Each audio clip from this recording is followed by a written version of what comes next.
네, 오늘 오랜만에 우리 예비적 교리 시작해 보겠습니다. 주님의 기도로 시작하겠습니다. 성부와 성자와 성령의 이름으로. 하늘에 계신 우리 아버지, 아버지의 이름이 거룩히 빛나시며 아버지의 나라가 오시며 아버지의 뜻이 하늘에서와 같이 땅에서도 이루어지소서.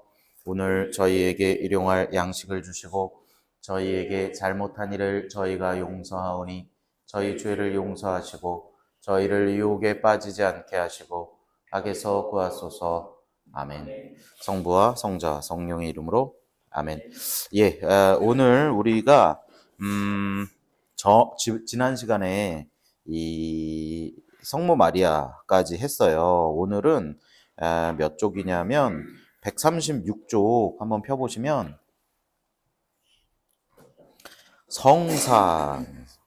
성사란 무엇인가? 네. 피셨어요? 네. 성사란 무엇인가? 성사.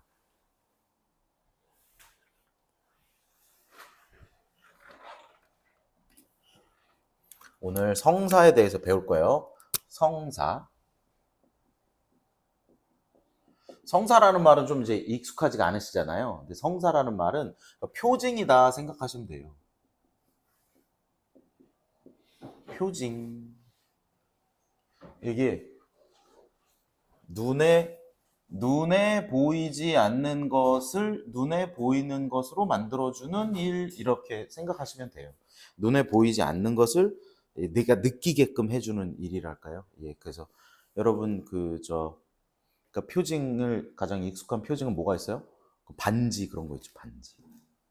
그런 게 표징이 됩니다. 내가 그러니까 그 반지 자체에는 어떤 의미가 있는 거예요? 자체도 뭐 값어치가 있을 수 있지만 내가 얼마나 사랑하는지에 대한 걸 증명하는 어떤 표징들이 될 수 있다는 거죠. 그래가지고 여기 보면 137쪽 보면 뭐 잔이 하나 있는데 두 번째 단락 보면 잔에 물을 저도 물을 네.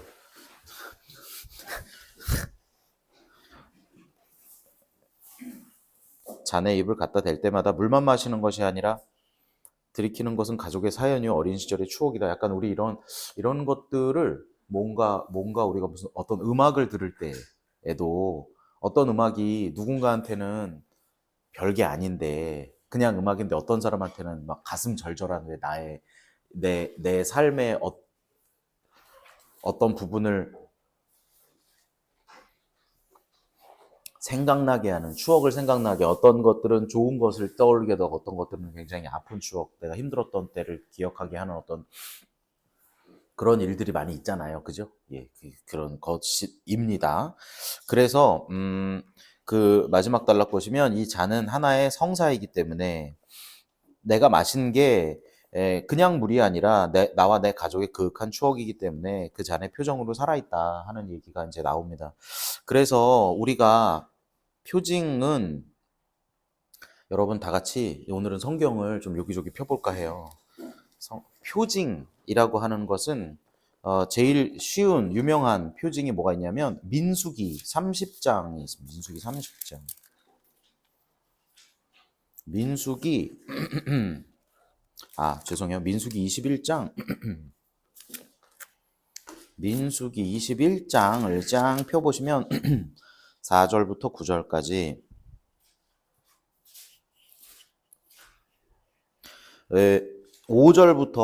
5절부터 한번 읽어볼까요? 5절부터 9절까지 읽어볼까요? 시작. 당신들은 어쩌자고 못 찾으셨구나. 민수기 21장 5절 찾으셨어요? 레지나 씨 찾으셨어요? 레지나 레지나는 아니구나. 헬레나 찾았어요? 자, 그럼 다 같이 읽어볼까요? 시작. 당신들은 어쩌자고 우리를 이집트에서 올라오게 하여 이 광야에서 죽게 하시오. 양식도 없고 물도 없소. 이 보잘것없는 양식은 이제 진저리가 나오. 그러자 주님께서 백성에게 불뱀들을 보내셨다. 그것들이 백성을 물어 많은 이스라엘 백성을 죽었다. 백성이 모세에게 와서 간청하였다. 우리가 주님과 함께 불평하여 죄를 지었습니다. 뱀이 우리에게서 치워주시도록 주님께 기도해 주십시오. 그래서 모세가 백성을 위하여 기도하였다. 그러자 주님께서 모세에게 말씀하셨다. 너는 불뱀을 만들어 기둥 위에 달아놓아라. 물린 자는 누구든지 그것을 보면 살게 될 것이다. 그리하여 모세는 구리뱀을 만들어 그것을 기둥 위에 달아놓았다. 뱀이 사람을 물었을 때 그 사람이 불뱀을 쳐다보면 살아났다. 네. 그러니까 그게 이제 이게 이 뱀을 이렇게 달아놨다는 거죠. 기둥에. 이렇게, 왜냐하면 뭐 이렇게 생긴 기둥에는 달아놓으면 이렇게 달면 빠지겠죠? 한 이렇게 생겼겠지? 이렇게 달았겠죠? 뱀의 형상을, 네? 뱀의 형상이 이렇게 뱀의 형상이 이렇게 걸어, 이 뱀의 형상, 이거 뭘 형상으로 만들었다고요? 네? 상상 속의 뱀? 상상 속의 뱀을 만들었어요? 상상 속의 뱀. 그렇지. 불뱀을 봤잖아요, 이 사람들이. 불뱀을 봤잖아요. 불뱀이 얘가, 불뱀이 사람들을 물었다는 거잖아요. 사람들이 무니까 이거랑 똑같이 생긴 걸 걸어 놨는데 여기에 안 물린 사람은 괜찮아요. 근데 물린 사람은 죽었다잖아요. 물린 사람은 죽어요. 근데 죽을 사람이 이걸 보면 살아, 또. 그러니까 이걸 보면 살았다. 이게 무슨 표지가 되는 거야? 이게 생명의 표지가 돼요. 죽을 사람이 살았다 하는 생명의 표지가 되었다. 그럼 이것이 생명이라고 하는 걸, 내가 다시 살아났다라고 하는 걸 이렇게 증명해주는 이 성사가 될 수 있다는 거예요. 그런데 여러분, 재밌는 게 뭐냐 하면, 지금 여기가 어딥니까?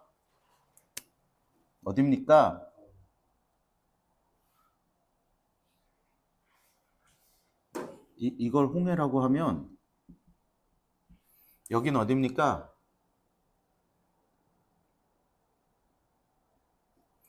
에집트라고 하나? 이집트라고 하나? 이집트라고 해볼까요?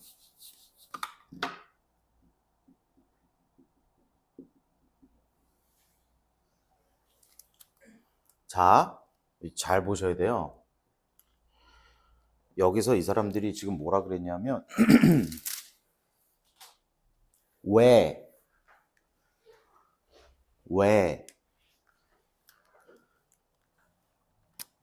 이집트에서 잘 살고 있었는데 여긴 어디예요? 광야.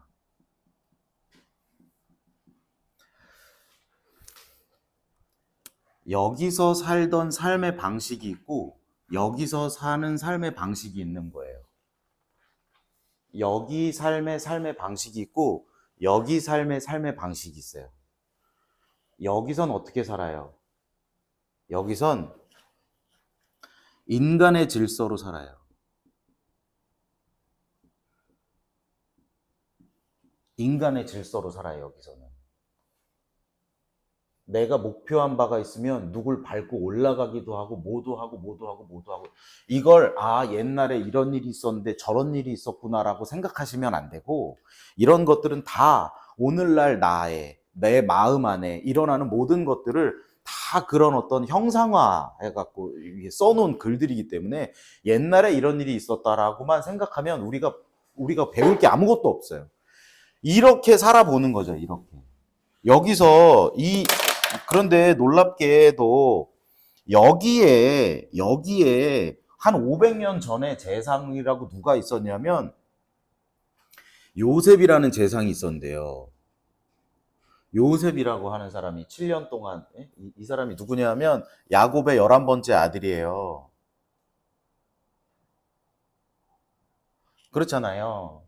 그죠? 이때 임금의 꿈풀이 해줘가지고 재상이 되잖아요. 어마어마한. 이집트가 그때 어마어마한 부를 쌓거든요. 그죠? 그럼 굉장히 고마운 사람이죠. 그런데 한 500년 지나니까 이집트에서 무슨 일이 벌어졌다는 거예요. 이집트 사람들이 이 사람들을 무서워하고 두려워하는 마음에 이스라엘 사람들을 노예로 만들었다는 거 아니에요. 그런 일들이 세상에 있어요, 없어요? 예? 이 인간의 삶에는 그런 일들이 생긴다고요. 그러면 그런 삶으로 해갖고 내가 뭔가의 승리를 거뒀어요. 그 승리가 영원합니까? 내가 누구 밟고 일어나가지고 무슨 내가 목적한 바를 얻었어요. 그 영원하냐고요. 거기서부터 시작하는 거예요. 예? 거기서 시작해요. 이 인간의 질서는 그런 끔찍한 결론들만이 있었다는 거예요. 그래서 여기서 이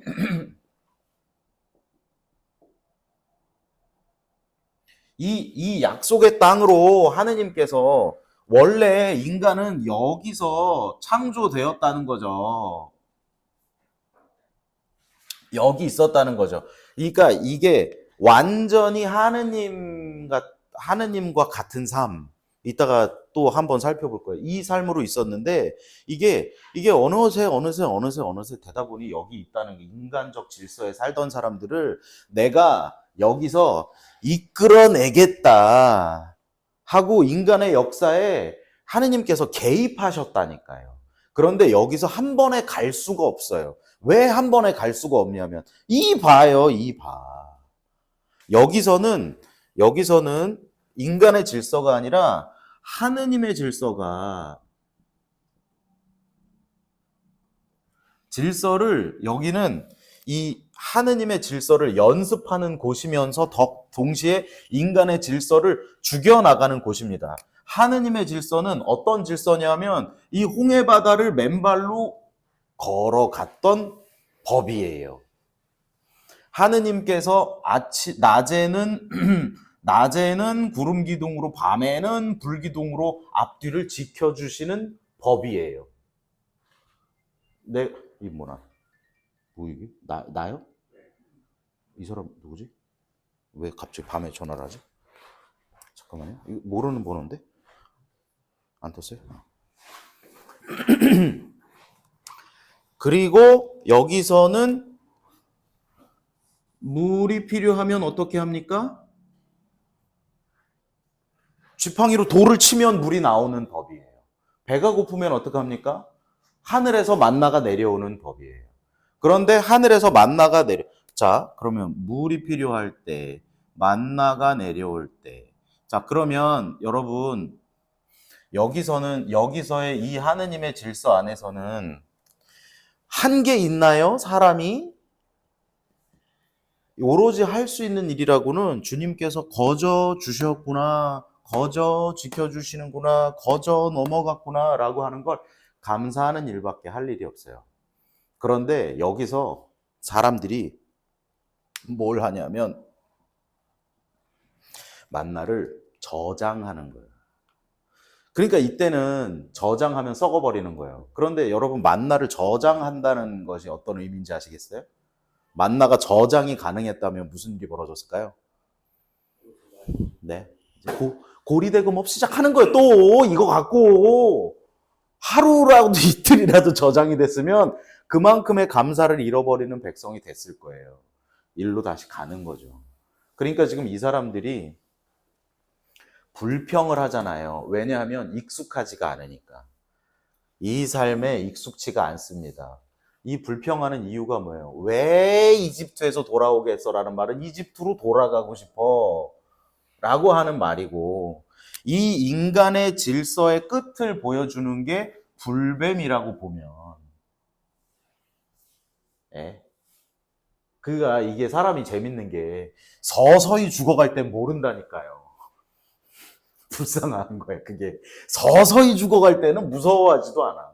당장 눈앞에서 막 죽으니까 아이고 살려주세요 하잖아요. 아이고 살려주세요 해가지고 여기서 이렇게 이끌어 나오는 사건과 불뱀에 물렸던 사람이 구리뱀을 보면 살아난 사건이 같아요? 달라요?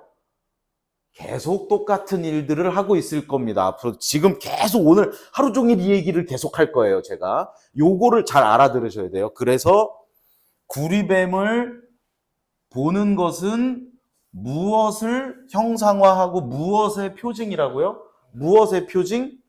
이집트에서 이끌어내신 하느님의 사랑의 표징.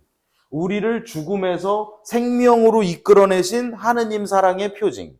그럼 그것을 보면 뭐를 우리가 깨달아야 되는 거예요?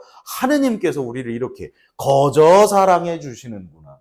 내가 서서히 죽어갈 운명에 있는 이 사람을 하느님께서 나한테 개입하셔가지고 이렇게 나를 이끌어 주셨구나. 이게 그런 표징이 된다는 겁니다. 그런데 여기서 또 실수하면 안 되는 게, 그럼 이것만 들고 맨날 다니면, 이것의 본뜻을 잊어버린 채 맨날 이것만 들고 다니면 무슨 일이 일어나는 거예요? 또 바보 같은 거지. 그래서 그 표징에 들어있는 본뜻을 우리가 잘 캐치하고 그 의미를 우리가 잘 배우고 공부하고 감사하면서 살아가는 일이 우리에게 꼭 필요하다. 여기서 그래서 이게 금방 됐으면 여기서 갔을 거예요, 금방. 그런데 잠깐 가다가 또 불평해, 뭐 하다가 또 금송아지 만들어, 또 뭐 하다가 계속 그게 안 되니까. 그게 인간의 그게 한계예요, 한계. 금방 넘어가면 좋겠는데 그걸 못 넘어가요. 그래서 여기서 몇 년을 있었냐? 무려 40년을 있었던 거예요. 40년이 있었을 때, 40년 동안 뭐 했습니까? 네? 여러분, 민수기가 뭐예요? 민수. 영어로 하면 넘버예요, 넘버. 뭐가, 민수기는 무슨 넘버예요? 네? 민수기는 인구조사를 한 것을, 자, 보세요. 민수기 1장은 첫 번째 인구조사라고 써 있습니다. 그죠? 민수기 1장. 1장.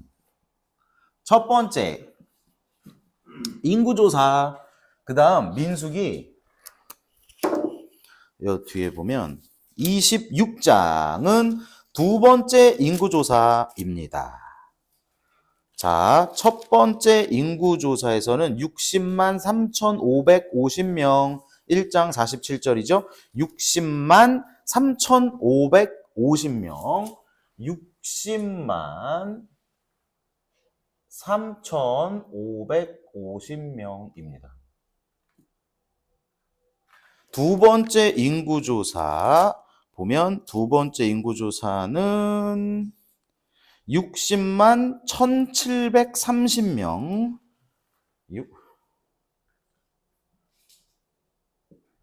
60만 1,730명. 크기 차이가 있어요, 없어요? 차이가 별로 없죠. 여기 보세요. 민수기 26장 64절. 이렇게. 여기는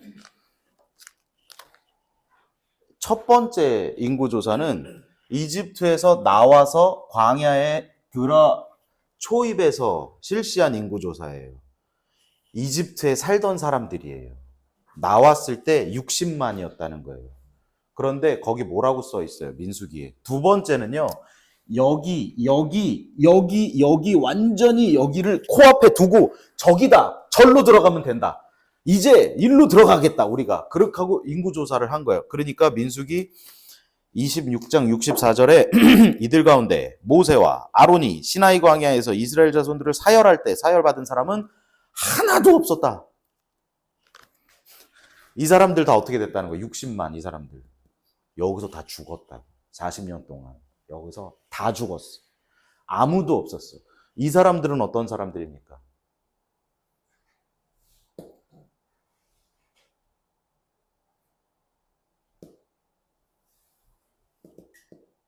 이 사람은 어떤 사람인지 모르겠어요. 이 사람들의 특징 1번 이집트에 가본 적이 없다. 예? 2번 육적 삶을 배워본 적이 없다. 3번 여기서 하느님의 질서 안에 태어났다. 요약하자면 헌 사람, 새 사람. 헌 사람, 새 사람이니 이 사람들은 죄 짓지 않겠네? 라고 생각하실 수 있겠죠?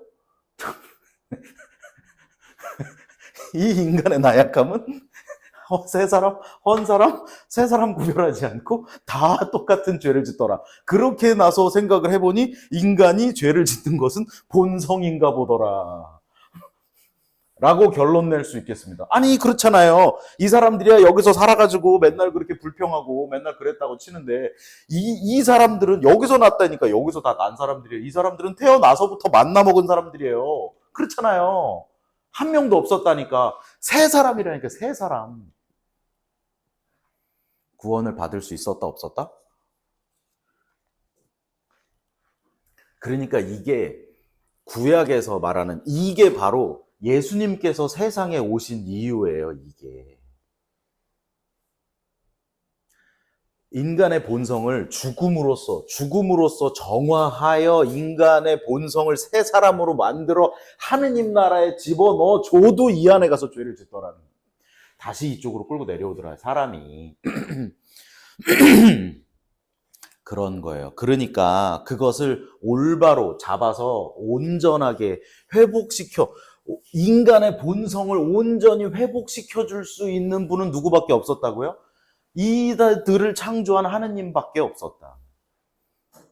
이 사람들이 지은 모든 죄를 대속할 수 있는 분은 이들을 지으신 하느님밖에 없었다. 그래서 이들을 여기에 하느님 나라에 데리고 들어갈 수 있는 사람은 하느님밖에 없었다. 그래서 예수 그리스도가 이 세상에 오신 이유가 바로 그겁니다. 그러니까 예수 그리스도는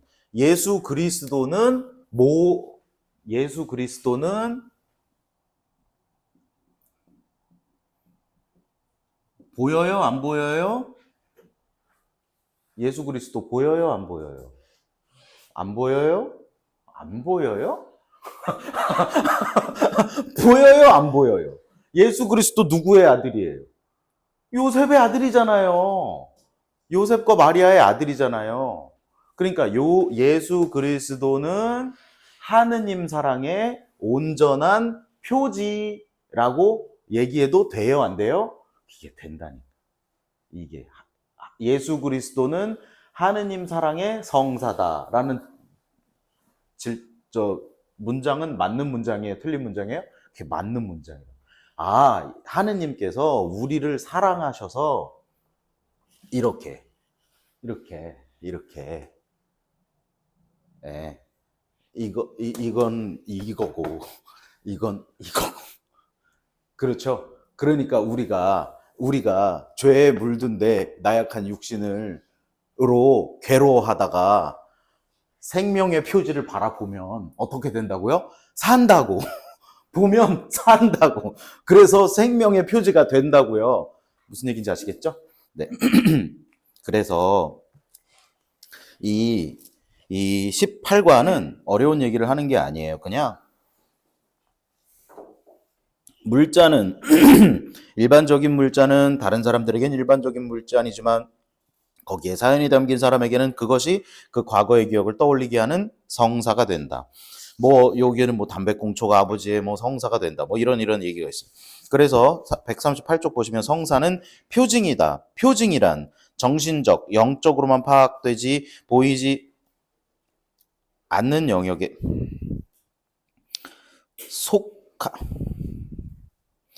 표징은 그런 영역에 속하는 거래요. 그런데 그 표징을 통해 우리는 그 뒤에 있는 실제와 이런저런 관계를 맺을 수 있다는 거죠.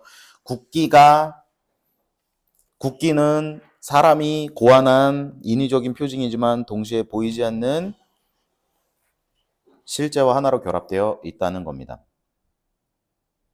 마찬가지로 성사는 눈에 보이지 않는 하느님의 은총이 그리스도를 통해 눈에 보이게 나타나는 표징입니다. 우리를 사랑하시는 사실을 표징으로 나타내는 것이고 우리는 각 성사가 지닌 고유한 표징을 통해서 하느님의 은총을 받게 됩니다.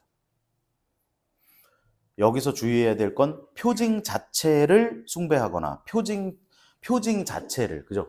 표징 자체를 숭배하거나 이것을 사랑하거나 이 뜻을 왜곡하거나 하는 일을 해서는 안 되고, 이것을 볼 때마다 우리에게 주신 눈에 보이지 않는 하느님의 사랑을 더 알아보는 것이 중요하다라고 우리는 생각할 수 있어요. 예수 그리스도는 하느님의 완전한 성사다. 눈에 보이지 않는 하느님의 모습을 우리가 완전히 보고 이해하기 위해서 하느님의 또 다른 모습인 그리스도를 만나지 않으면 안 된다. 그리스도 안에서 하느님은 우리가 볼 수 있는 인간적 형태로 당신 자신을 드러내셨다. 그래서 140쪽으로 넘어가시면 나를 본 사람은 곧 아버지를 본 것이다 라고 하는 내용이 나오게 됩니다. 또한 예수 그리스도께서도 현재로는 우리 눈앞에 살아있는 모습으로 눈에 보이지 않기 때문에, 그러니까 예수 그리스도께서 그 당시에 눈에 보이셨을 때 하느님의 완전한 성사가 되셨는데, 지금은 예수 그리스도가 눈에 보이지 않기 때문에 이 예수 그리스도께서 7가지 성사를 통해서 당신의 사랑을 우리에게 드러내신다. 우리가 눈에 보이는 가장 이해하기 좋고 먼저 다가가기 좋은 거는 바로 성체 성사가 되겠죠. 그죠?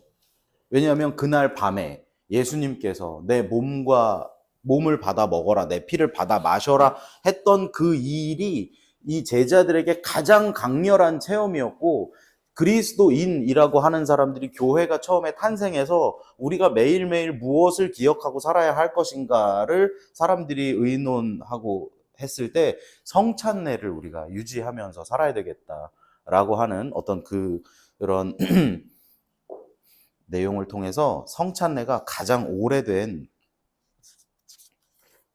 성사라고 볼 수 있어요. 그리고 나서 교회가 점점 발전하면서 성사는 그거 하나일까 하고 정립해 나가는 방식이 141쪽에 이렇게 있는 거예요. 그리스도인에게는 성사적 삶이 이렇게 주어지게 되는데, 사실은 저는 그런 생각을 해봤어요. 저는 장례미사 할 때마다 그 생각이 드는데요. 장례미사 때 이렇게 보면 이렇게 성당에 이제 신부님들이 이렇게 들어와 서 계시면 이제 관이 이렇게 들어와요. 그러다가 미사 끝나면 이렇게 나가요. 그러니까 한 사람의 인생이라고 하는 게 아주 짧게 요약하자면 그 과정인 것 같아요. 이렇게 들어왔다가 나가는 거예요. 그죠? 어렸을 때 들어오잖아요. 그 문으로 이렇게 들어오잖아요. 그리고 하나님 앞에 와서 막 세례받고, 또 거기서 매일매일 성체를 통해서 양육되기도 하고, 또 아프다가 낫기도 하고, 좋은 일도 있다가 결혼도 하고, 그러다가 애도 낳기도 하고, 뭐 거래에서 무슨 일들이 있다가 다시 성당에서 나가면 한 사람의 인생이 다시 하나님 품으로 이제 간 거잖아요. 왔다 가면 끝이에요. 거기서 그분의 관이 이렇게 쭉, 그분 시신이 쭉 들어오셔가지고 유가족들이 이렇게 가지고 그분의 평생의 삶을 사람들이 이제 기억하는 대로 막 이렇게 생각하면서 이제 생각을 해보면 그렇게 길지 않아요. 그죠? 이분이 몇 년도에 태어나셔서 이렇게 이런 우리가 사는 인생이 막 그렇게 매일매일의 삶이 그렇게 치열하게 가지만 마지막 순간에 이렇게 딱 하나님 품 안에 이렇게 딱 가보면 그렇게 길잖아요. 그 생로병사 안에 있는 모든 사람이 살면서 필요한 모든 순간순간에, 그 우여곡절 속에, 그 삶의 구비구비 안에 그 모든 일을 7가지 성사가 다 함께 한다라고 생각하시면 되겠습니다. 사람이 태어나는 일, 이렇게 태어나는 일. 태어난다는 것은 물론 엄마 뱃속에서 태어나는 것도 있지만 여기 있다가 여기로 가면 태어난 거라고. 튼튼해지고 성장하는 일. 튼튼해지고 성장하면 다른 사람들에게 어떤 봉사를 할 수 있어요. 그리고 이 성체를 통해서 늘 하느님의 몸과 피를 받아 모시는 일, 때가 되면 남녀가 한 몸을 이루고 혼인성사를 하는 일, 특별한 부르심을 받아 성품성사를 받는 일, 잘못을 범하고 치유를 받는 일, 그리고 병고에서 해방되기를 간절히 바라는 병자성사가 있겠습니다. 그래서 오늘은 우리가 요 세례성사까지만 해볼까 해요. 우리가 지금 교리가 제가 보니까 한 3번 정도 남아서 이 뒤에 있는 걸 한 3번에 제가 요약해서 해야 되기 때문에 책이 한 반 남았어요. 그죠?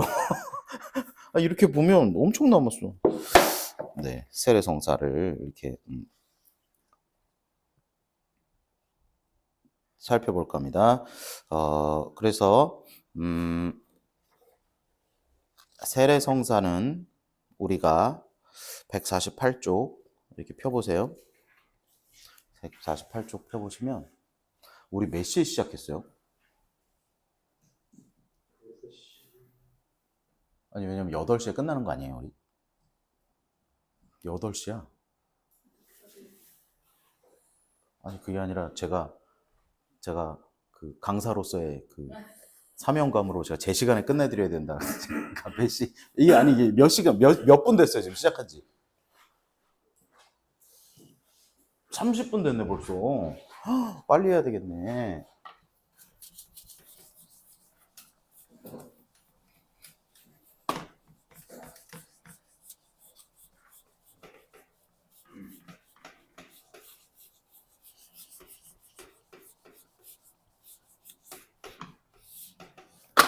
오늘은 칠성사를 설명하면서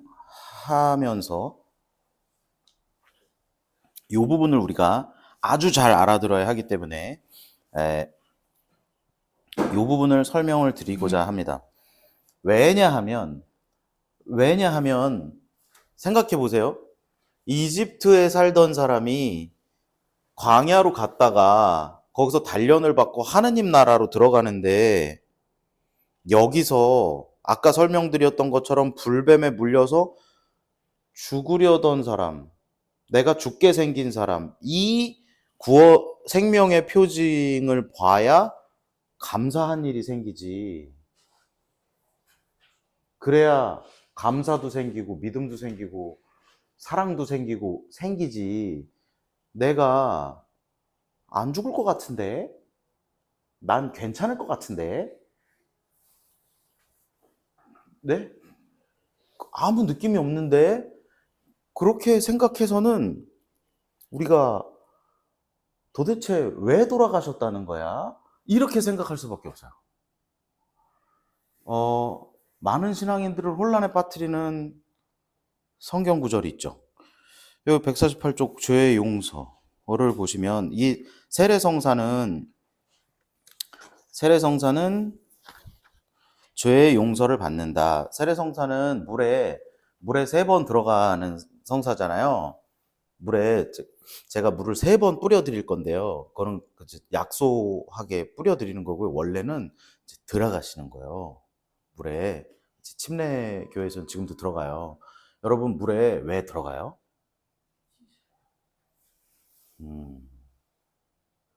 씻으려고는 물을 이렇게 끼얹으면 씻는 거지. 씻으려고 물에 완전히 다 들어가진 않잖아요. 물에 완전히 다 들어가면 사람이 어떻게 돼요?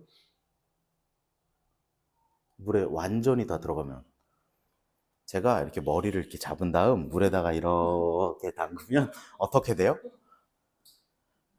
어떻게 돼요? 죽어요. 그쵸? 근데 한 번 담그면 죽었는지 살았는지 애매하잖아요. 그래서 3번 담그면 어떻게 된 거예요? 3번 담그면 안전히 죽어요. 그럼 뭐가 죽은 거예요? 세례성사 때는 왜 사람을 죽여요?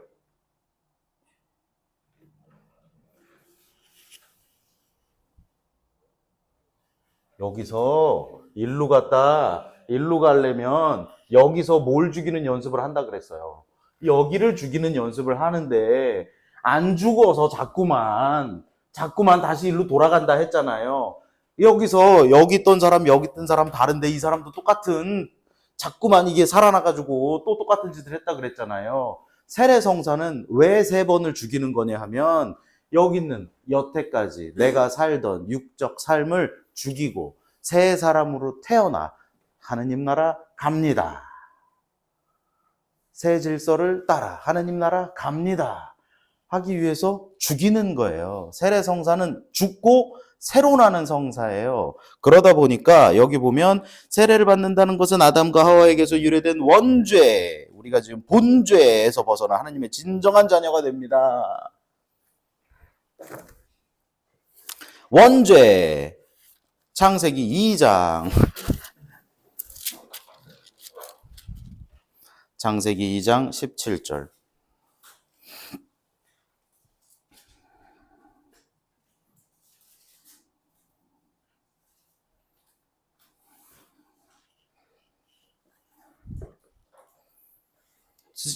찾으셨어요? 요거를 여러분 잘 이해하시면 신앙생활 하는데 아주 큰 도움이 됩니다. 여기 뭐라고 써 있습니까? 선과 악을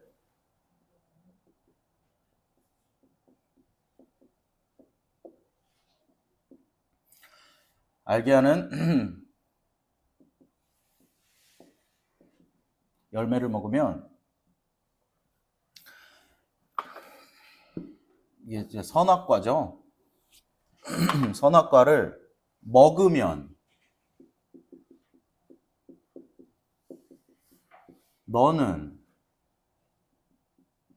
반드시 죽을 것이다. 자, 말을 반대로 바꿔볼까요? 이게 if잖아요, if. 그죠? 먹으면. 이게 조건절이죠, 조건절. 그죠? 자, 그럼 반대로 바꿔봐요, 반대로. 먹지 않으면 너는 죽지 않을 것이다. 가 되겠죠? 죽지 않을 것이다가 되겠죠? 그걸 저도 교리 공부를 배우러 다니거든요. 지난 시간에 배운 이 내용이에요. 여러분들에게도 큰 도움이 될 것 같아서 제가 이렇게 여러분들께 전달해 드리고자 합니다. 죽지 않을 것이다를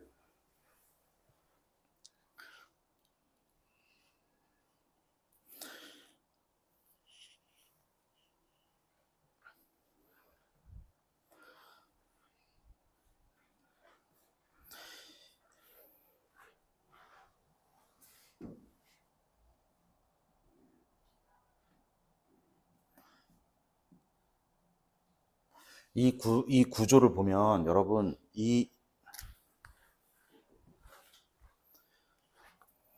반드시 죽을 것이 죽지 않을 것을 잊어버렸다 라고 생각하실 수 있잖아요. 그러면 우리가 원래 죽지 않을 것을 가지고 있었는데 먹어서 이걸 잊어버렸어 라고 생각할 수 있겠죠. 그죠? 이게 지금부터 이제 혼란의 전국으로 가실 수도 있는데 요거를 굉장히 우리가 유식한 말로 한번 써보겠어요. 죽지 않을 것은 이게 라틴어로는 이렇게 쓴다고 합니다. 포세 논, 모리 이렇게 쓰는 거예요. 포세, 논, 모리. 이거는 영어로 번역을 하면 이건 can이고요.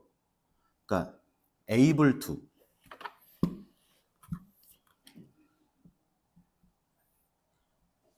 그죠? 포세, can이라고. 뭐 할 수 있어. 너 할 수 있어. 할 수 있어. 이건 죽음이고요. die. not. 죽지 않을 수 있어. 죽지 않을 수 있어. 가 원래 우리가 창조 때 가졌던 영혼의 상태.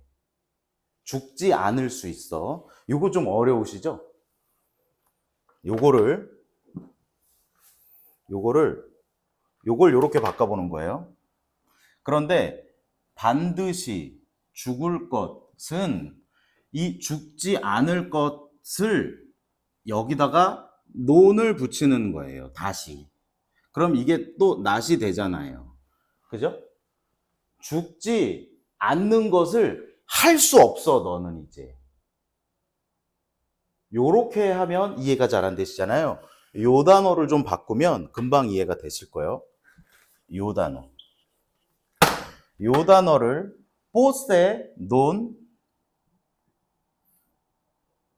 빼까레로 바꾸면 이 빼까레는 뭐냐면 죄를 짓는 거예요. 빼까또레, 빼까레. 이게 sin이라고 보시면 돼요.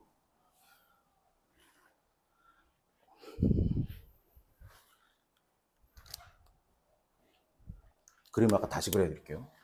아까 요렇게 있었고, 요쯤에 강 있었고, 여기 있었고, 여기 있었고, 여기 있었어요. 그죠? 1, 2, 3 있었죠? 자, 잘 보세요. 포세, 논, 빼까레. 너는 죄를 짓지 않을 수 있어. 죄를 짓지 않을 수 있었어. 여기서는 죄를 짓지 않을 수 있었어. 그런데 너는 죄를 짓지 않을 수 없어. 가. 쉽게 생각하면 이게 뭐라고 보면 좋으냐면 여러분 죄의 습성은 있잖아요. 죄를 죄라고 생각하시면 안 돼요. 죄는 중독이라고 생각하면 편해요.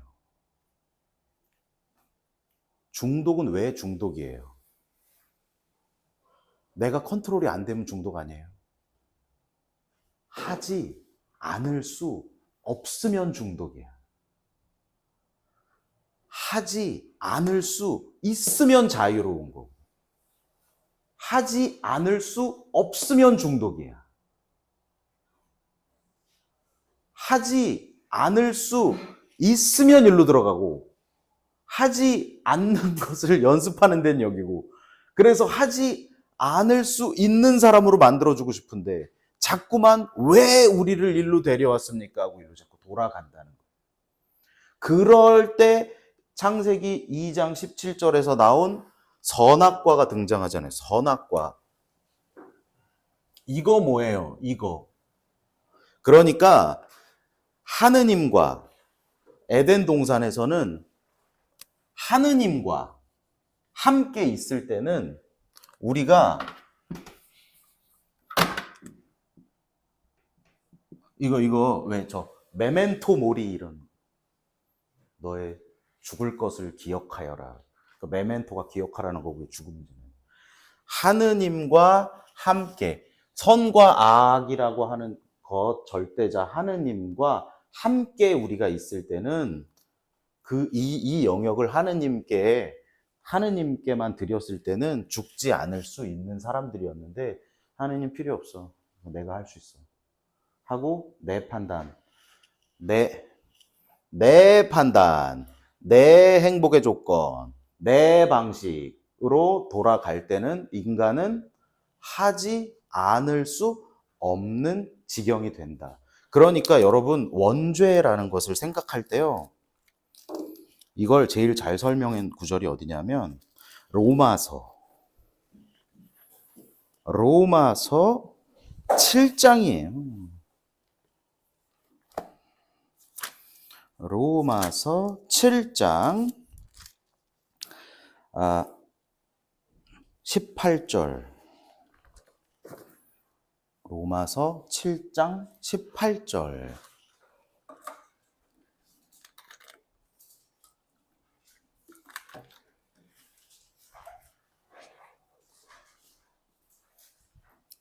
자, 찾으셨어요?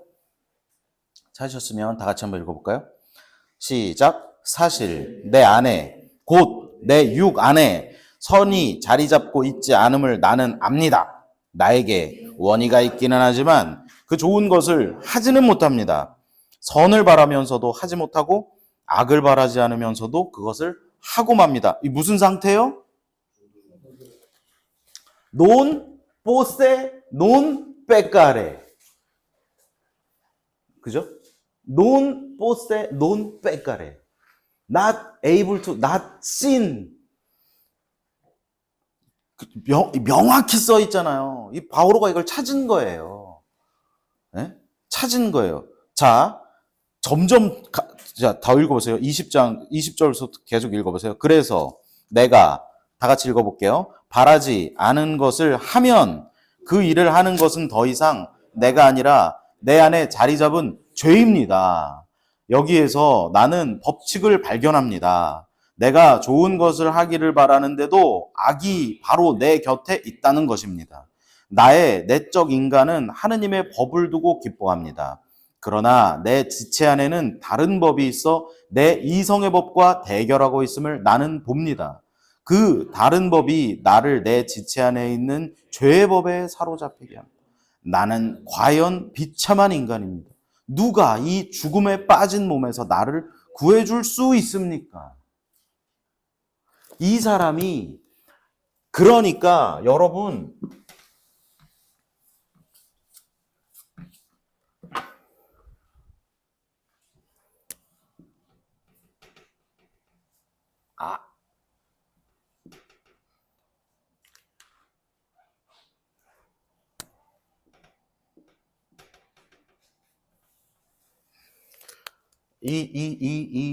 여기 물리는 사람은 누구라는 거예요? 여기 불평하다 여기 물린 사람들, 에이, 그 이놈들아, 아이고, 이놈들아, 하고 할 게 하나도 없이 매일 내 안에서 일어나는 일이라는 거예요. 매일, 매 순간. 하기 싫은데 내 육이 무슨 일을 하냐면 에페소서 4장 에페소서 4장 17절부터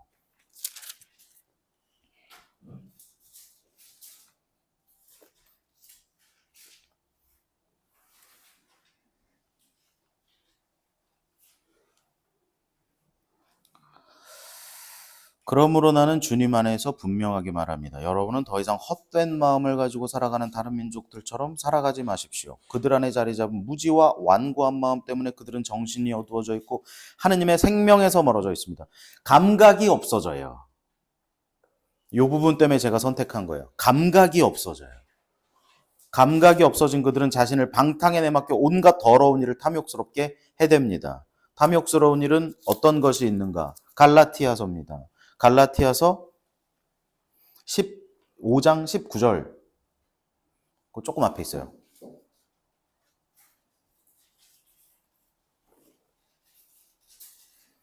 갈라티아서 5장 19절.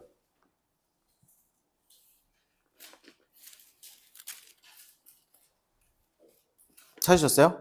자, 다 같이 읽어볼까요? 시작. 그의 행실은 자명합니다. 그것은 곧 불륜, 더러움, 방탕, 우상 숭배, 가술, 적개심, 분쟁, 시기, 격분, 이기심, 분열, 분과 질투, 만취, 정되는 술판, 그 밖에 이와 비슷한 것들입니다. 네. 그러면 이런 일들이 벌어진다는 거잖아요. 사도 바오로가 고백한 대로 인간 본성이 인간 본성이 아무리 안 해보려고 내 힘으로 발버둥을 쳐봐도 여기서 다시 내가 불평하고 일로 넘어가더라는 거죠. 계속 여기서 물리더라는 거죠. 그래서 제가 아까 말씀드렸죠. 여기서 유일하게 일로 데려갈 수 있는 분은 누구밖에 없어요? 창조하신 분밖에 없어요. 창조하신 분이 본인이 내려오셔서 우리를 구해주시지 않으시면 우리가 일로 들어갈 수 없다. 내가 선악과를 따먹은 창세기 2장 17절의 사람들을 그 왜 남이 잘못한 것 때문에 내가 무슨 원죄의 굴레를 썼다는 거야 라고 생각하면 천주교에서 받을 게 아무것도 없어요. 찾으셔야 돼요. 그거를. 이 사람들이 뽀세 논몰이에서 논뽀세 논몰이로 가네. 뽀세 논 빼까레에서 논뽀세 논 빼까레로 가네. 이 사람들은 왜 이걸 선택했을까? 이걸 왜 선택할까? 이 사람들은 나랑 다를까? 곰곰이 생각해보니 나랑 똑같네. 나도 그 짓을 하고 있네. 아무리 안 하려고 내 이성의 법으로 내가 아무리 안 하려고 해봐도 내 육의 질서가 나를 자꾸만 이런 것들로 불륜, 더러움, 방탕, 우상, 숭배, 마술, 적개심, 분쟁, 시기, 격분, 이기심 등등으로 여기서 남을 내리노르던 질서로 나를 다시 이끌고 가고 있네 하고 인지하는 사람은 어떤 사람이요? 그 사람은 신앙인 일로 갈 가능성이 있는 사람. 아까 에페소서에서 찾던 사람들 감각이 무뎌진다잖아요. 내가 여기 있는데도 몰라. 이 질서에 따라서 막 신나게 논뽀세 논 빼까레로 가갖고 죄를 중독으로 신나게 지면서도 몰라. 그러면 그 사람은 일반인이 되겠습니다. 그 중국에 어떤 그 유명한 어떤 선지자 이런 분이 있어가지고 제자가 찾아가서 물어봤다 그래요. 우리 안에서도 일어나는 일들인데요. 스승님, 제 안에는 2마리 개가 살고 있습니다. 하나는 참 천사같이 착한 개가 있는 반면 하나는 너무 난폭해서 제가 컨트롤할 수가 없습니다. 내 마음 안에 그 2마리 개가 매일 싸우고 있습니다. 둘 중에 어떤 개가 이기겠습니까? 하고 물어보니까 그 스승님이 뭐라 그러죠? 네가 밥을 주는 개가 살아남을 것이다.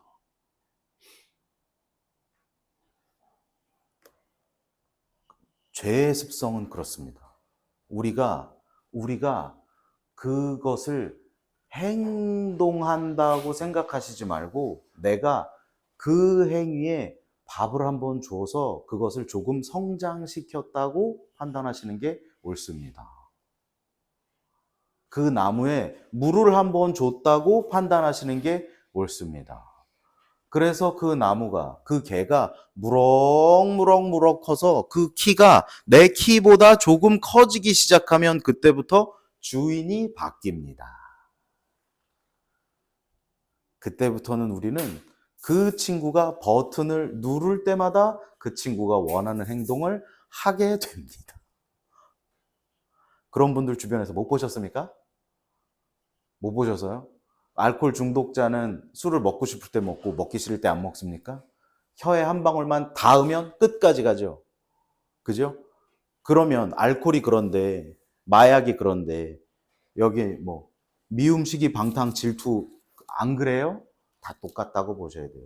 그렇게 할 때, 이것이 인간 본연의 사도 바오로가 말한 육의 질서, 내 안에 싫어도 정말 죽이고 싶어도 죽일 수 없는 육의 질서가 내 몸 안에 있구나. 이것이 원죄의 굴레구나. 이 불쌍한 영혼을 어떻게 하면 구원할 수 있을까? 내가 죽게 생겼구나 할 때 그제서야 우리에게 주어진 하느님 사랑의 표지를 목숨처럼 붙들고 살 수 있다고. 그제서야 세례성사가 나에게 주는 은총이 고해성사가 나에게 주는 성체성사가 나에게 주는 은총이 생동감 있게 나에게 의미 있는 일로 다가올 수 있다고요.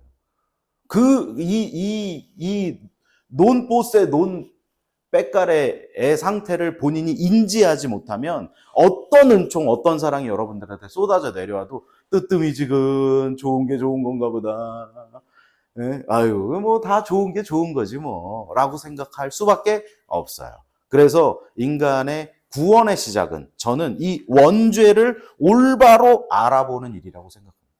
이 원죄는 옛날 한 옛날에 아담과 하와가 그깟 무슨 저 과일 열매 하나 따먹은 죄가 아닙니다.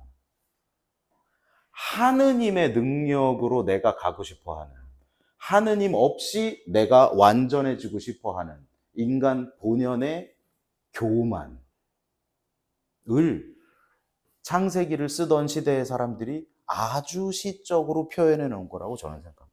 그 사람들도 이 끔찍한 일을 사도 바오로가 이 불쌍한 인생을 어떻게, 이 불쌍한 영혼을 누가 구원할 수 있겠습니까? 라고 구구절절히 했던 그 마음으로 좀 더 우아하게, 그 사도 바오로보다 한 500년 이상 앞선 사람들이잖아요. 그때 당시에 문화 안에서 굉장히 은유적인 표현으로 선악과의 열매를 따먹어서 그렇게 그 사람들이 그렇게 그런 죄의 굴레에 쌓여 있었다라고 표현한 것이라고 여러분들이 생각하시면 되겠습니다.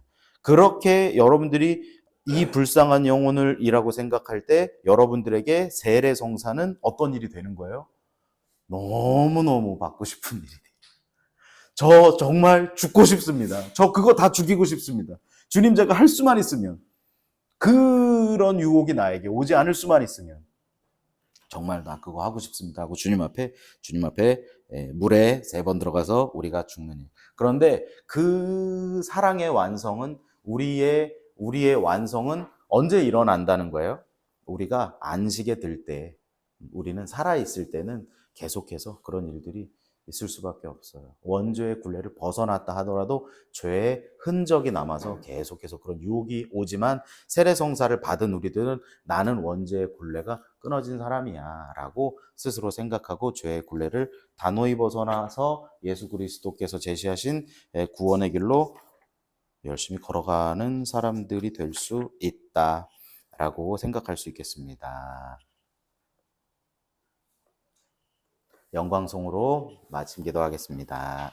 영광이 성부와 성자 성령께 같이 이제와 항상 영원히 성부와 성자와 성령의 이름으로 아멘. 수고하셨습니다.